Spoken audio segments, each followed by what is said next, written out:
49 fertility centre మీకు అందిస్తుంది కేవలం 899 రూపాయలకి ఫర్టిలిటీ అసెస్మెంట్ ప్యాకేజ్. పత్తి రైతులకు అలర్ట్. ఉమ్మడి ఖమ్మం జిల్లాలో పత్తి కొనుగోళ్లు బంద్ కానున్నాయి. సిపిఐ ఆధ్వర్యంలో ప్రస్తుతం పత్తి కొనుగోలు చేస్తున్నాయి. రేపు అవి పూర్తి కానున్నాయి. ఉమ్మడి జిల్లాలో సుమారు 4 నెలల కాలంలోనే 583.23 కోట్ల పత్తిని సీసీఐ సేకరించింది. దాదాపు 82% సొమ్మును రైతుల ఖాతాల్లోకి జమ చేసింది. ఖమ్మం, భద్రాచలం, కొత్తగూడెం, మద్దులపల్లి, మధిర, వైరా, బూర్గంపాడు, ఇల్లెందు వ్యవసాయ మార్కెట్ కమిటీల ఆధ్వర్యంలో 14 సిపిఐ కొనుగోలు కేంద్రాలను అధికారులు ఏర్పాటు చేశారు. గతేడాది అక్టోబర్లో కొనుగోలు మొదలు కాగా ఈ నెల 17 వరకు 7,45,391 క్వింటాళ్ల పత్తి సేకరించారు. వాటి విలువ 583.23 కోట్లు.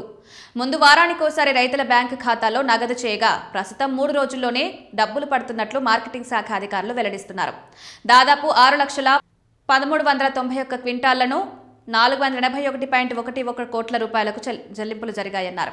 ఉమ్మడి జిల్లాలో 4.77 లక్షల ఎకరాల్లో పత్తి సాగు చేయగా గతేడాదితో పోలిస్తే దిగుబడి కాస్త తగ్గింది. దానికి తోడు మోంతా తుఫాన్ ధాటికి ప్రత్తి తడవడంతో పాటుగా తెగుళ్ల కారణంగా చాలా ఎకరాల్లో మొక్కలు చనిపోయాయి. దీంతో చాలా రైతులు పత్తి పంటను తొలగించి మొక్కజొన్న సాగు చేశారు. ప్రారంభంలో సిపిఐ కేంద్రాల ఏర్పాట్లో జాప్యం కారణంగా రైతులు దళారులను ఆశ్రయించాల్సి వచ్చింది. వ్యాపారులు తక్కువ ధరకే పత్తి కొనుగోలు చేయడంతో రైతులకు గిట్టుబాటు కాలేదు.